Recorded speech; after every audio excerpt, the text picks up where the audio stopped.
इसलिए आज सच बोलिए और आपके पास कोई रास्ता नहीं है। आपको किसी से नहीं लड़ना, किसी को तलवार को उठा के नहीं मारना, लेकिन एक बात, बात का जवाब बात से दिया जाएगा, गोली का जवाब गोली से दिया जाएगा, तलवार का जवाब तलवार से। अगर कुछ लोगों को यह पागलपन हो गया है कि नहीं हमारी तो यह परंपरा नहीं थी, तो अपनी परंपरा को गाली मत दीजिए। इससे कुछ मुद्दों से देश को आप अवगत भी करा देते, तो भी आज की स्थिति जहां हम खड़े हैं कि आपको भारत राज्य की धरती पर कोई 40,000 मंदिरों के ऊपर प्लेसेस ऑफ वर्शिप एक्ट के तहत आपका दावा समाप्त हो गया है। चौराहे में खड़े होकर के जैसे किसी ने आपको गाली दी हो और आप कह रहे हो उनको सुनाई नहीं दे रही, तो यह आपकी मक्कारी और कायरता है। पार्लियामेंट में सब कुछ हुआ, आपके लोग भी मौजूद थे, लेकिन इस पर चर्चा कभी की नहीं। बस हमारा काम हो गया, अयोध्या से हम पहुंचेंगे तो अयोध्या चलाओ, अयोध्या चली। अब अयोध्या का तो समापन हो गया, तो अब ध्यान आया है, तो सवाल यह कि पहले तो आपने साइन किए। मेरा सवाल यह है कि हमारी टीम के साथी ने सुप्रीम कोर्ट में यह अर्जी लगाई है कि आप ये बताएं कि भारत की संसद को, जिसे कुछ लोग चुनते हैं, हजारों करोड़ों लोग वोट नहीं भी देते, उस संसद में चुने हुए लोग गए, उन्होंने एक कानून बना दिया, तो हमारी प्ली यह है कि हमारे बाप दादा परदादा का, हमारे पूर्वजों के जो मंदिर थे, उन मंदिरों को, भारत की संसद को किसने यह ताकत दी कि आप उन मंदिरों को यह कह दें कि ये 15 अगस्त 1947 को जैसे थे अब ये वैसे ही रहेंगे? ये संसद को कोई भी अधिकार नहीं है और हमारी पिटीशन एक्सेप्ट हो गई है।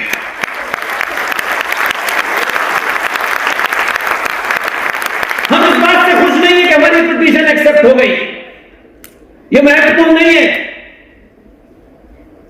हम दुनिया के ऐसे समाज हैं जिस देश में आपकी गिनती 90 से 95 करोड़ हो, आप संविधान को मानते हो, जैसा भी है, टूटा फूटा 50 कमियां होंगी उसके अंदर, फिर भी हम मानते हैं।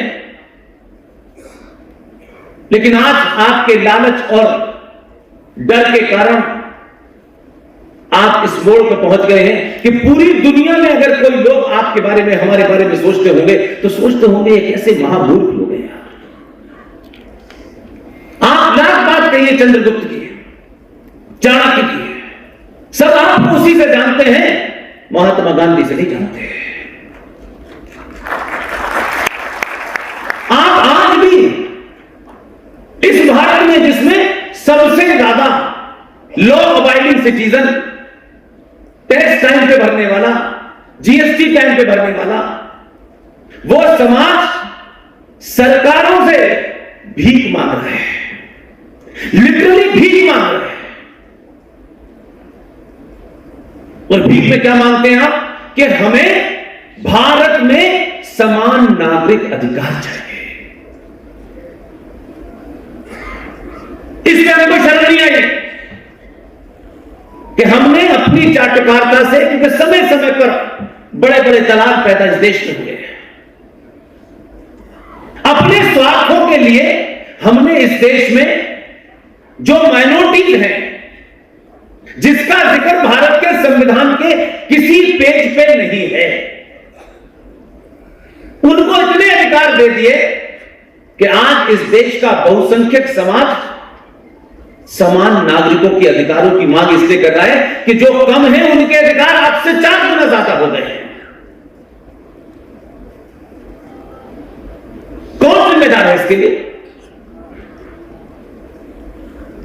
इसलिए मैं सिर्फ इतनी बार बार कहता हूं, मेरा कोई विचार नहीं है, बहुत विचारक है इस देश में, नए नए विचार है, मैं किसी का विरोध नहीं करता कभी भी, और मंचों से खासतौर से नहीं करता। लेकिन आज मैं कल जब ज्योति महेश्वरी जी मुझसे मिलने आए तो मैंने उनसे कहा कि ये पहली सभा होगी इस पूरे 8-9 साल के सफर में कि जब सुबह सुबह लोग चाय वाय पीते हैं, कुछ ठंडी अच्छी अच्छी बातें करते हैं, आपने मुझे सुबह ही सुबह आग उगलने के लिए बुला लिया है। मैंने कहा मुझको समझने में, माहौल बनाने में समय लगेगा। ये पहली सभा है जब सुबह सुबह लोग, हजारों काम होते हैं लोगों को। मुझे ये उम्मीद नहीं थी कि इसके भरने के बाद वो भी भर जाएगा।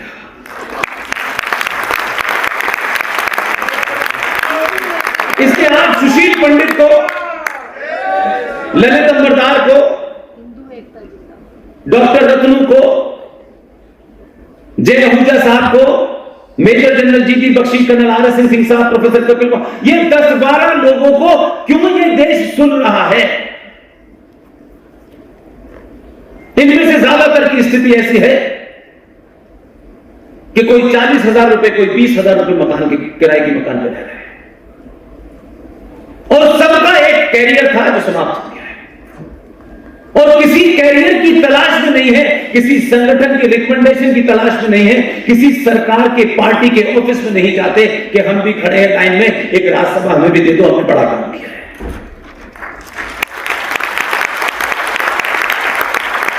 क्यों आप यहां सुबह सुबह अपना समय निकाल करके आए हैं? सब संपन्न समाज के लोग हैं। वो कौन सी आग है, वो कौन सी तकलीफ है जिसके कारण आज आपने अपना संडे का दिन यहां बिताया?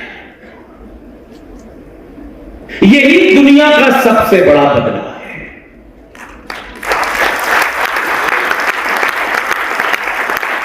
इसलिए अगर कोई बात मेरी आपको तर्कों और तथ्यों पे गलत लगे,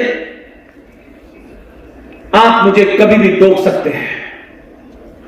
सार्वजनिक मंच से अगर मैंने कोई तथ्य आपके सामने गलत रखा है, उसके लिए माफी मांगूंगा। इसलिए अपने ईमेल को भी देता हूं कि आप लिख के भेजिएगा। हो सकता है कि आज आप वेरीफाई न कर पाए। ये वो दौर है कि मैंने बहुत सारे युवा बच्चों को देखा है कि जब तक मैं बोलता हूं इतनी देर में लोग मोबाइल पे चीजों को करेक्ट कर लेते हैं। इसलिए आज सच बोलिए, और आपके पास कोई रास्ता नहीं है। आपको किसी से नहीं लड़ना, किसी को तलवार को उठा के नहीं मारना, लेकिन एक बात ध्यान रखिएगा, बात का जवाब बात से दिया जाएगा, गोली का जवाब गोली से दिया जाएगा, तलवार का जवाब तलवार से दिया जाएगा। अगर कुछ लोगों को यह पागलपन हो गया कि नहीं हमारी तो यह परंपरा नहीं थी, तो अपनी परंपरा को गाली मत दीजिए। कोई भगवान ऐसा नहीं है जिसकी तस्वीर हम देखते हो वो भगवान होने के बाद भी किसी के हाथ में फरसा है, किसी के हाथ में तलवार है, किसी के हाथ में तीर कमान है, लेकिन हम उन्हें मानने वाले लोग कहते हैं ना, हम तो पत्थर भी नहीं उठाएंगे। जब कायरता इतने अंदर चली जाए तो कैसे तर्कों से आप अपनी उस कायरता को छुपाते हैं? इसलिए बहुत सारे नैरेटिवों में से एक नैरेटिव इस देश में हमसे पहले से हजारों साल से मैंने सुना है, लोग चला रहे हैं।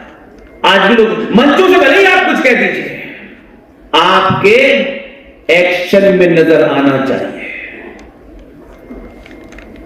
डाइस मिलते ही नेता बड़े बड़े भाषण देते हैं। उन नेताओं को इसलिए छूट है कि वो राजनीति में है और राजनीति में उन्हें एहसान भाई का भी वोट लेना है। इसलिए वो ये कहें कि सबका साथ सबका विकास बिल्कुल सही है, लेकिन उनको भी 9 साल में पता चल गया किसका साथ है और किसका विकास है। उनको छूट है, मुझे और आपको छूट नहीं है। न मैं किसी सरकार में हूं, न पद पे हूं, न किसी पार्टी में हूं, मुझे सच बोलना ही पड़ेगा। इसलिए आज 2-3 चीजें मैं आपके सामने रखूंगा। मैंने सुना है कि सरकार आपकी बड़ी चौकन्नी है। आज साल भर पहले उन्होंने एयरपोर्ट पर रोका था, उनको रखा था कि मैं रुक जाऊंगा। मैं अभी उदयपुर में, जोधपुर में होके गया। मेरी स्पीच को एक्सपर्ट को बुला करके ये पता लगाने की कोशिश हुई कि इसमें हेट क्या है, मिल नहीं रही। इस देश में सच बोलने को हेट स्पीच माना जाता है। हमने झूठ का इतना लबादा ओढ़ लिया है कि हम जैसी सच बोलते हैं तो लोग ये तो हेट स्पीच है। ऐसे ही आपने एक नैरेटिव बहुत सुना और आपने प्रचारित किया, हमने प्रचारित किया, हमारे बुजुर्गों ने प्रचारित किया।